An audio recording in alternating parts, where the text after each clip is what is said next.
পরিবর্তিত পরিস্থিতির মাঝেই বাড়ি দখলের চেষ্টা। রাজধানীর ওয়ারীতে ৯২% জমি সহ একটি বাড়ি দখলে নিতে ভাঙচুর চালিয়েছে একটি বিল্ডার্স কোম্পানি। অভিযোগ বাড়ির মালিকের, বলছেন ডিবি হারুনের মদদে অতীতেও একই চেষ্টা চালায় তারা, তাতে সফল না হয়ে নির্যাতনের মাত্রা বাড়িয়ে দেয় কোম্পানির লোকেরা।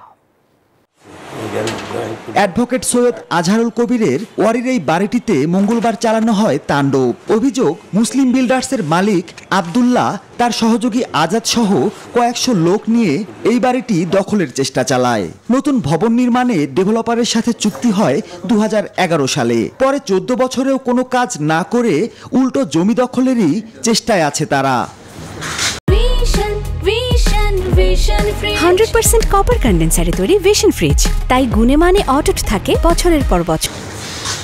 মঙ্গলবার দিনভর এই পরিবারের উপর চলে জুলুম নির্যাতন। ভাঙচুর করা হয় বাড়ির দুটি গেট, মূল্যবান আসবাবপত্র সহ লুট করা হয় লাইসেন্স করা শর্টগানও। হুমকি দিচ্ছে, আমারে তো ধরে নিয়ে গিয়েছে, মানে এখান থেকে হাসড়াইতে নিচে ওই এর মধ্যে নিয়ে গেছে। মোবাইলটা কেড়ে নিয়েছে, বলে বেশি এ করেন না, এখানে চুপ করে দাঁড়া। আর অন্য দু একজন একটু ভদ্র ভাষায় আর বাকিগুলো বিশ্রী ভাষায় কথাবার্তা। ভুক্তভোগী পরিবার অভিযোগ করে এই ঘটনার সাথে জড়িত আছে সাবেক ডিএমপির ডিবি প্রধান হারুনও।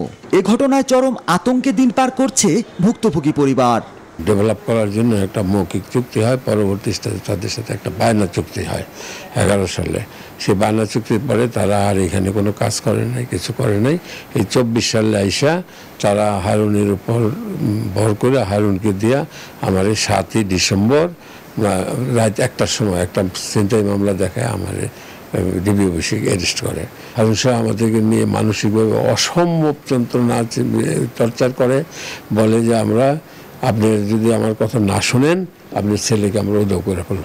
ভুক্তভোগী পরিবারটিকে রক্ষায় দ্রুত হামলার তদন্ত ও বিচারের দাবি জানান স্থানীয়রা। অত্যাচার করছে, বারবার আসছে, হুমকি দিচ্ছে, আর এই যে লুটপাট করছে, এর আমরা বিচার চাই। মাহমুদুল হাসান, নিউজ 24, ঢাকা।